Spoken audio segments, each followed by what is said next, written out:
Hi friends, আসসালামু আলাইকুম। আমি আজকে দেখাবো social media user name logo design কীভাবে করতে হয়। তো এই লেখাগুলোর নিচে দেখতে পাচ্ছেন যে ফেসবুক, ইনস্টাগ্রাম, ইউটিউব সব কিছুর লোগো আমি ডিজাইন করে তারপর আমার ইউজার নেমটি লিখে দিয়েছি ভিউয়ার্স। এভাবে কীভাবে লোগো ডিজাইন করবেন, তো দেরি না করে চলুন ভিডিওটি শুরু করা যাক। প্রথমে আপনাদের পিক্সেল অ্যাপসটি গুগল প্লে স্টোর থেকে ইনস্টল করে নেবেন, তারপর লেখাটিকে ডিলিট করে দিবেন।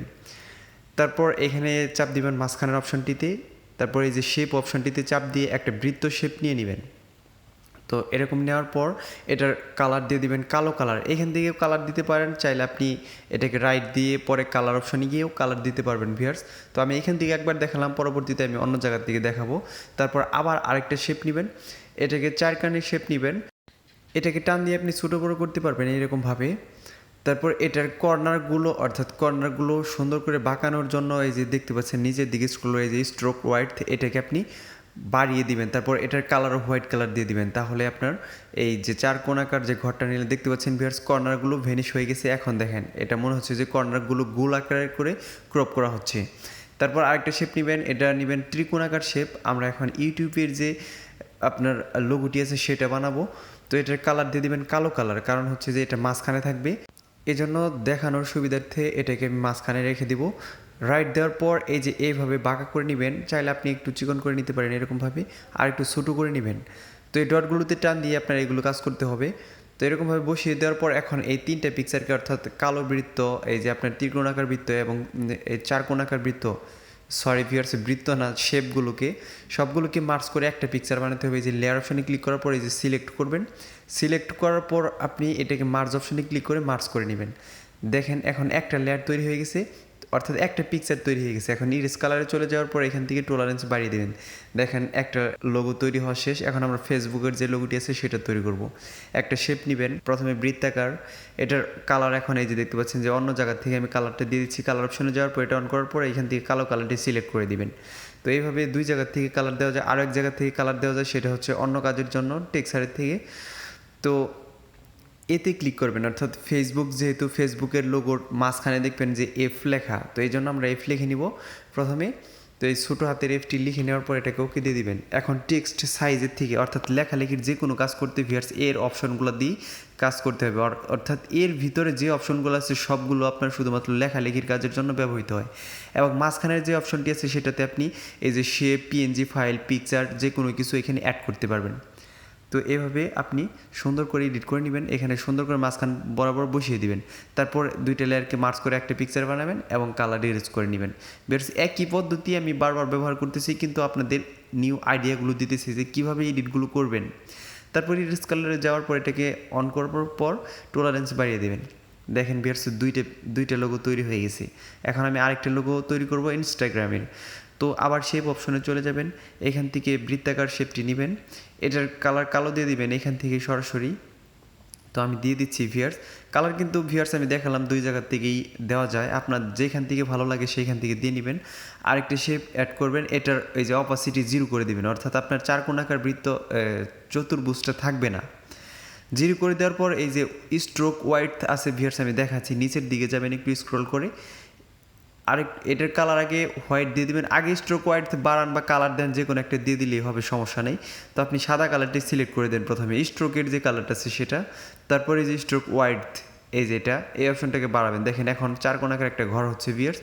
এরকম ঘর হওয়ার পর আপনি 40 বা 50-এর কাছাকাছি রেখে দিতে পারেন, আপনার মন মর্জি। এটা রেখে দেওয়ার পর এইখান থেকে ছোটো করবেন, এটাকে কিন্তু আপনি চারকোণাকারই রেখে দেবেন, একবারে ফুললি চতুর্ভুজ, মানে আপনার যে বর্গক্ষেত্র আছে সেরকম রেখে দেওয়ার পর এটার কালার সাদাই থাকবে। আরেকটা শেপ এড করবেন, বৃত্তাকার শেপ নেবেন। এখন এটাকেও আপনি অপাসিটি 0 করে দিবেন। একইভাবে আপনি যে স্ট্রোক হোয়াইট আছে সেটাকে আপনি বাড়িয়ে দিবেন।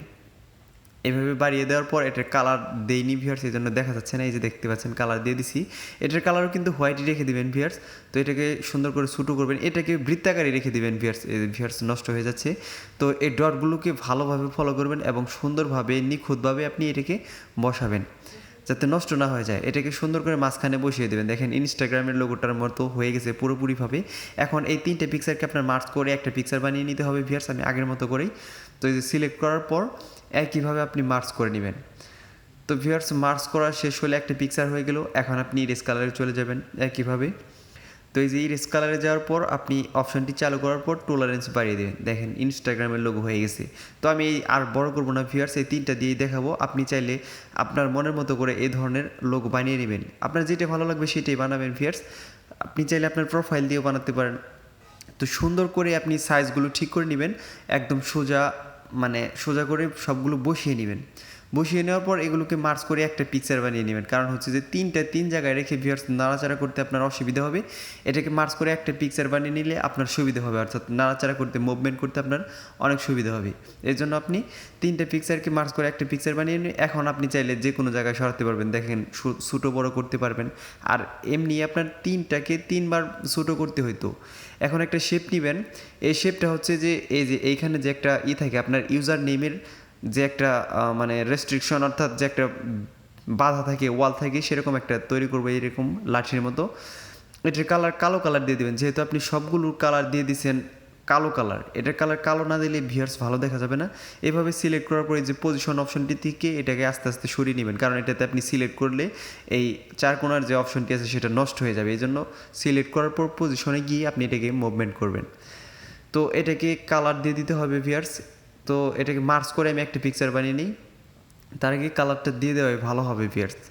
তো কালারটা দিয়ে নিলে আপনারা দিয়ে নিতে পারেন, যে কোনো সময় কালার দিলেই হবে, কারণ হচ্ছে সবগুলোই কালো কালারের। এই জন্য আপনি এখন কালার দিলে কি পরে কালার দিলে কি একই থাকবে ভিউয়ার্স। তারপর এতে ক্লিক করে আপনার যে ইউজার নেমটি আছে, অর্থাৎ আপনি যদি ফেসবুক ইউজ করেন আপনার Facebook user name, Facebook page থাকলে পেজের ইউজার নেম, ইউটিউব অ্যাকাউন্ট থাকলে ইউটিউব অ্যাকাউন্টে নেবেন। আমার ইউটিউব অ্যাকাউন্ট এবং ফেসবুক পেজের লিঙ্ক একটাই, অর্থাৎ আকাশ অনলাইন স্কুল। আমি 2 জায়গাতেই একই নাম ইউজ করেছি, এই জন্য আমি 2 জায়গাতেই বসালাম। এখন যে লেখাটি আছে এই লেখাটি আপনার যে বৃত্তগুলো বানিয়েছেন, আপনার লোগোগুলো বানিয়েছেন, সে তার মতো যদি না হয় সাইজে, তাহলে কিন্তু ভালো দেখা যাবে না। এই জন্য আমি এই 2টাকে মার্চ করে একটা পিকচার বানিয়ে নিলাম, কারণ হচ্ছে যে 4 কোণাকার যে শেপটা আমি অ্যাড করেছি ভিউয়ার্স, ওটা নাড়াচাড়া করতে খুবই অসুবিধা। এই জন্য একখানে করে আমি নাড়াচাড়া করে নিলাম, এটাকে আমি লেখা বড় করে দিলাম। তো আমি পরবর্তীতে এটার কালার চেঞ্জ করে নিব, অর্থাৎ কালো কালার দিয়ে দেবো। সুন্দর করে বসাবেন, বসানোর পর অর্থাৎ সবগুলোকে মার্চ করার পর ভিউয়ার্স আপনি কালার দিয়ে দেন, সমস্যা নেই। তো এখন এটাকে কিন্তু একটা শেপ হয়ে গেছে, এই জন্য মাঝখানের অপশনটিতে চলে গেলাম। এখান থেকে কালার অপশনে যাওয়ার পর আপনি কালো কালারটি সিলেক্ট করুন, অর্থাৎ আপনার যেই কালারটি ভালো লাগবে আপনি সেই কালারটি ব্যবহার করবেন। এখানে যে কালো কালার দিতে হবে তা কিন্তু না। এই লোগোটি কীভাবে পিকচারে ব্যবহার করবেন আমি সেটা দেখেছি, এই যে দেখতে পাচ্ছেন কোন অপশনটিতে চাপ দিলাম ভিউয়ার্স ভালো করে ফলো করবেন। অর্থাৎ আমি একটা ব্যাকগ্রাউন্ড অ্যাড করতেছি ভিউয়ার্স, কারণ এই পিকচারটি আমি আগে পিক্সেলab দিয়ে বানিয়ে রেখেছি। তো আপনারা এরকমভাবে বানিয়ে রাখবেন। এরকমভাবে কীভাবে বানানো হয় ভিউয়ার্স আমি পরবর্তী টিউটোরিয়াল দেখাবো। এই যে দেখতে পাচ্ছেন ভিউয়ার্স আমি ইউজার নেমটি সেট করে দিলাম, কত সুন্দর দেখা যাচ্ছে ভিউয়ার্স। অর্থাৎ আপনার পেজ সার্চ দিলে এরকমভাবে এসে পড়বে। এখান থেকে আলট্রা করে সেভ টু গ্যালারি দিবেন। আর পিএনজিটা কীভাবে সেভ করবেন ভিউয়ার্স, আপনি যদি পিএনজি সেভ করতে চান তাহলে ট্রান্সপারেন্টে ক্লিক করতে হবে ভিউয়ার্স। ভিডিওটি ভালো লাগলে দয়া করে আমার চ্যানেলটি সাবস্ক্রাইব করবেন। ধন্যবাদ সবাইকে।